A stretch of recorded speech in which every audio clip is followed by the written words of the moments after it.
Ahí estoy. Bueno, entonces eso, lo de la traqueostomía, que les comenté recién, y ya pongo la pantalla grande. Ahí está.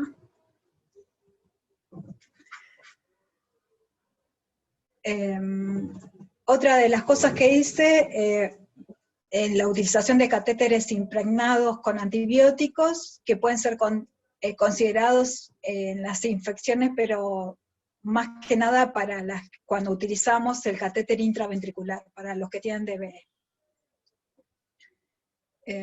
Bueno, después, profilaxis de trombosis venosa, con heparina de bajo peso molecular, además de las medias de compresión, y se considera en el caso de la profilaxis farmacológica, se considera que el beneficio supera el riesgo del aumento de la hemorragia intracraneal. ¿Está? Tampoco dice si la heparina de bajo peso es mejor que la heparina no fraccionada, así que bueno, eso, porque por ahí en esas lesiones extensas, como la que vimos recién de la lesión contuso hemorrágica, así que tenía mucha hemorragia intracraneana, siempre quedan dudas con la utilización de la profilaxis. Bueno, con respecto a las convulsiones, acá lo que tenemos que tener en cuenta, o sea, de nivel 1 no hay, pero sí son de nivel 2A, o sea que tiene una alta, dentro de todo, moderada calidad moderada calidad. Y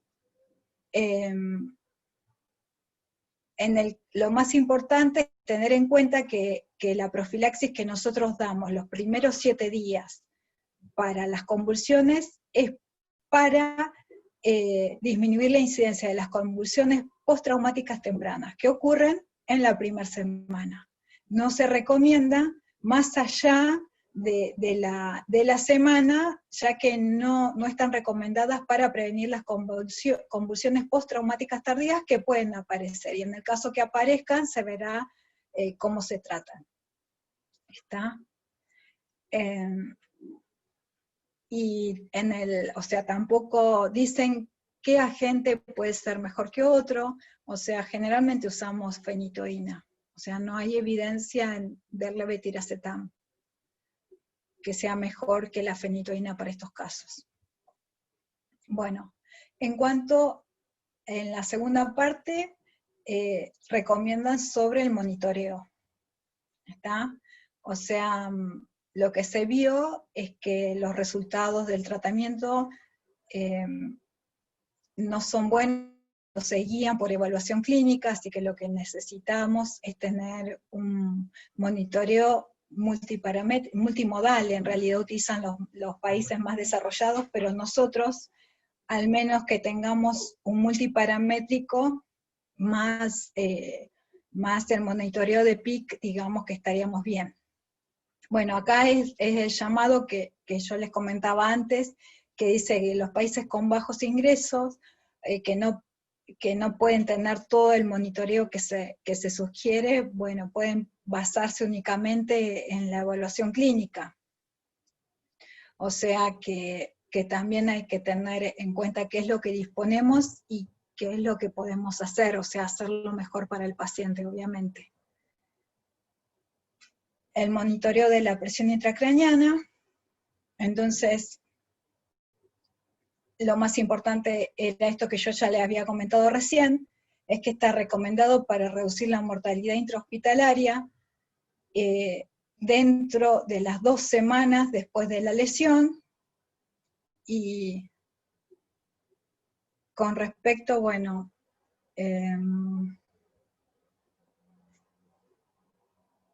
hay recomendaciones que no están apoyadas por evidencias estándares, que son las que se dejaron, porque no hay una evidencia que sea fuerte, y que se deben monitorear a todos los pacientes que tengan traumatismo de cráneo grave y una tomografía anormal.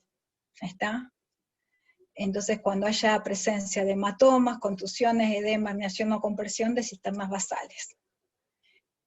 Y está indicada en pacientes con TEC grave, que en realidad lo usamos a todos, porque es raro encontrar un paciente con TEC grave y un TAC normal, bueno, en este caso, si existiera, es con 2 o más de las siguientes características de la admisión, que sea una persona mayor de 40 años, que tenga postura motora unilateral y o bilateral, o que haya tenido un evento de una presión arterial sistólica menor de 90. Bueno, en cuanto a la monitorización de la presión de perfusión cerebral, no hay evidencia tipo 1, sí hay de nivel 2B, que se recomienda el tratamiento guiado por la monitorización de PPC para disminuir la mortalidad también en las primeras 2 semanas.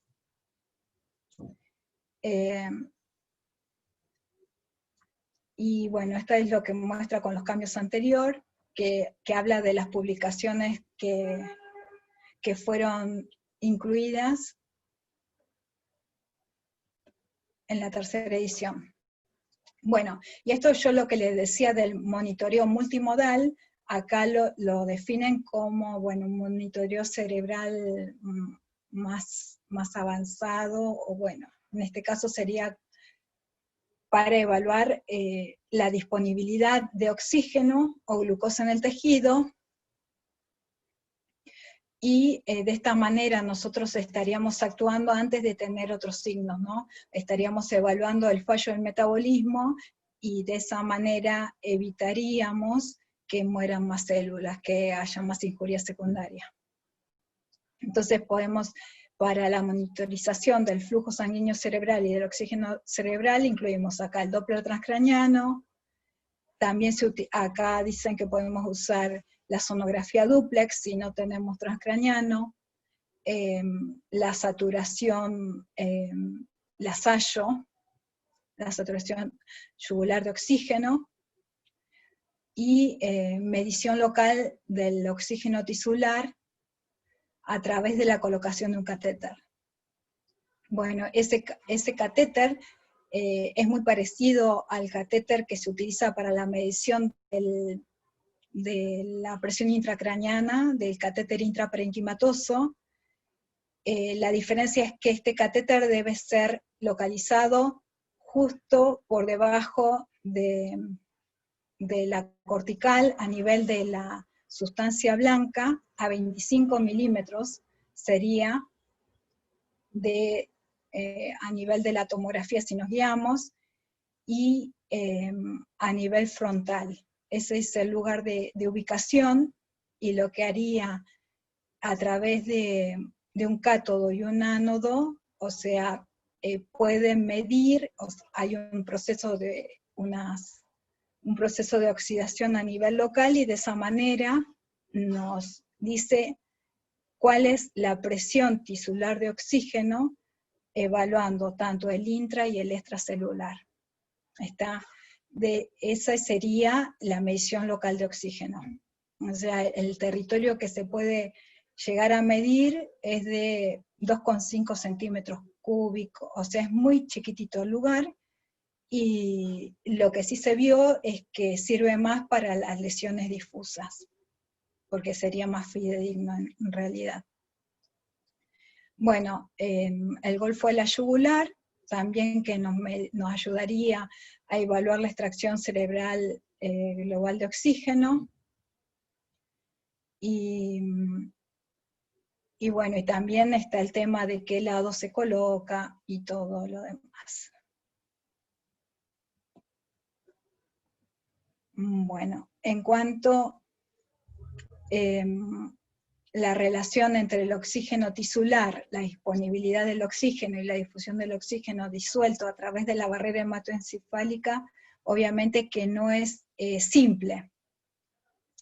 Y en la mayor parte de los estudios que utilizaron, bueno, los monitores de oxígeno tisular, trataron los episodios de saturación con FiO2 del 100%, en lugar de transfundir glóbulos rojos o mejorar la PPC con administración de vasopresores. En cuanto a esto, si no, después yo les mando con Gaby, hay un artículo que salió, cómo guiarnos para el tratamiento evaluando la presión intracraneana y evaluando el valor de la presión tisular de oxígeno. Bueno, y los dividieron en distintos grupos a los pacientes, así como nosotros los dividimos como para evaluar en qué posición de shock está, o sea, está bastante bueno. Así que después se los mando. Pero bueno, sí, o sea, el tema es ver qué se hace cuando el oxígeno tisular es bajo. En realidad lo que recomiendan que da más, que es más efectivo, es optimizar el hematocrito como primera instancia y no aumentar la FiO2 al 100%.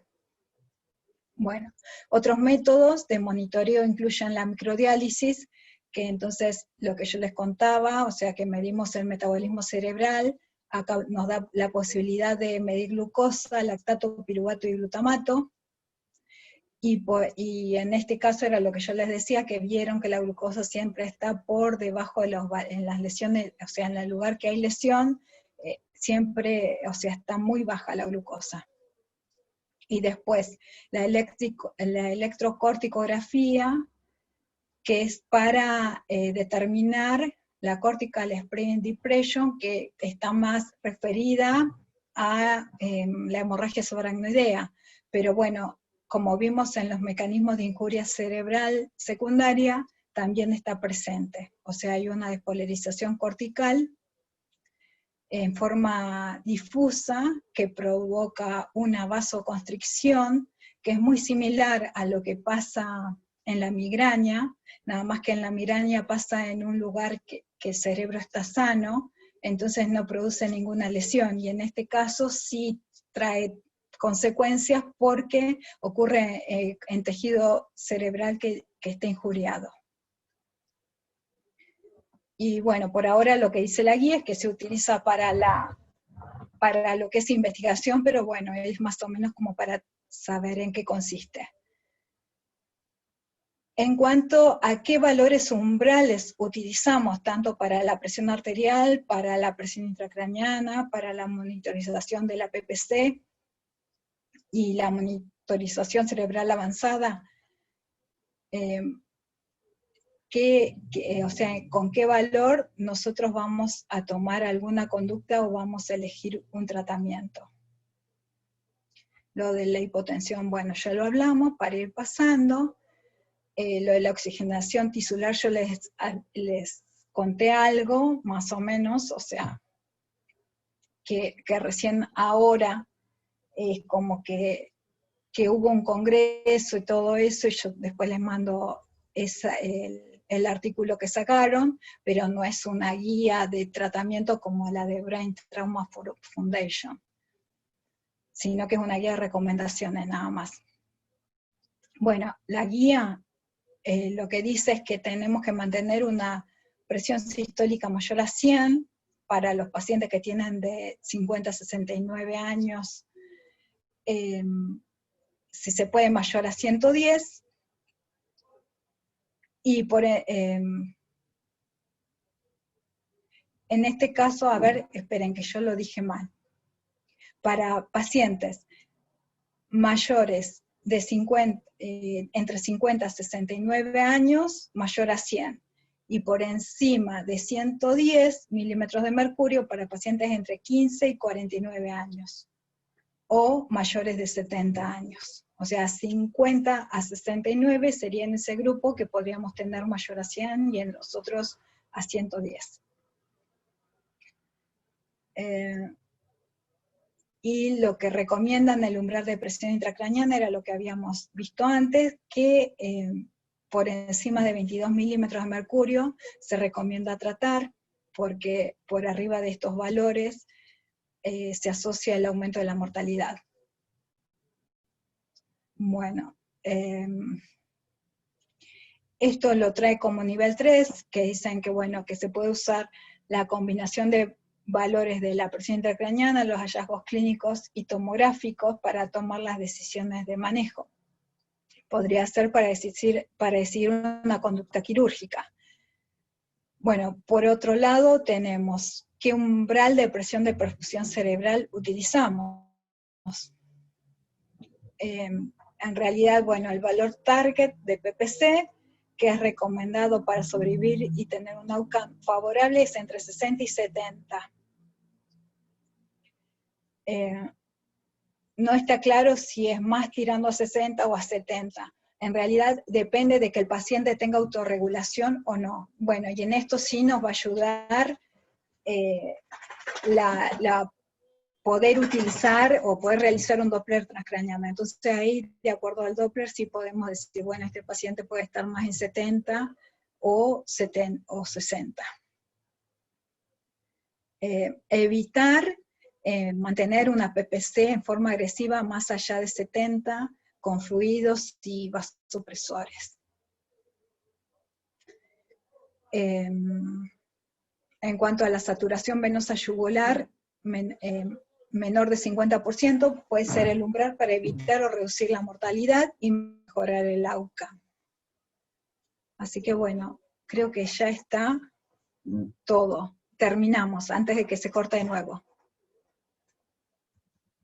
¿Gaby? Sí, sí, te escuché. Por ahí alguno de los chicos quiere hacerte alguna pregunta. Sí. Bueno, yo les voy a Te mandar la pagamos después. ese consenso, les voy a mandar el consenso que les decía de, ¿cómo se llama? O sea, utilización de la presión tisular de oxígeno, el valor de PIC y, bueno, y PPC, ese tratamiento, como sería un consenso que se hizo, pero con un monitoreo multimodal. Eso Bueno, sería lo más nuevo buenísimo. que hay. Sí, nosotros somos pobres y no tenemos PTU2. No, nadie Pero tiene. bueno, algún día. Nadie tiene. Casi En nadie algunos tiene, ¿no? lugares de Buenos Aires. Pero bueno, no sé si Pero bueno saberlo. tuvieron clases de neuromonitoreo. Sí, tuvimos básicas. Bueno, si quieren que yo les dé una de neuromonitoreo, tengo una. Que ahí sí podemos hablar más del Doppler y de la presión tisular de oxígeno. Sí, sí, ¿para cuándo podría ser? Y a ver, si quieren el viernes que viene, yo los viernes puedo. Tengo que fijarme en el cronograma, no sé si Bueno, lo tiene. Pero acordate que es el congreso ahora. No sé qué es la semana que viene. Bueno, en realidad vos me decís después, no hay problema. Sí, te aviso, porque yo tengo. te aviso. Sí, porque viste que es el congreso y la de este mes No, está pero el por miércoles. ahí... vos miércoles no podés, Hemos sí, te iba a decir el tomado miércoles. marca encefálica con el doctor Farina. Sí, le podemos, si no, pedir a Claudio. Déjame que le pida a Claudio que la cambie y ahí te aviso. ¿El viernes que viene vos podés? Yo el viernes puedo, Bueno, muy o bien. si quieren más tarde, o qué sé yo, o ponerla el lunes también podría, no hay problema. Pero bueno, una de neuromonitoreo y ahí hablamos un poco más de la parte de todo eso, de lo que es monitoreo de la presión de oxígeno, más que nada. O sea, qué cosas utilizamos. Aunque sea que es verdad que en Argentina no hay, pero se está usando en todo el mundo, lamentablemente. Sí, tal cual. Con el Somos dólar muy pobres. a 200 no vamos a poder. No Pero toquemos ese tema. al menos hay que conocer lo que se usa, ¿no? Por ahí se van a trabajar a otro país y ya lo conocen al menos. Sí, puede ser. Bueno, no sé si me quieren hacer alguna pregunta.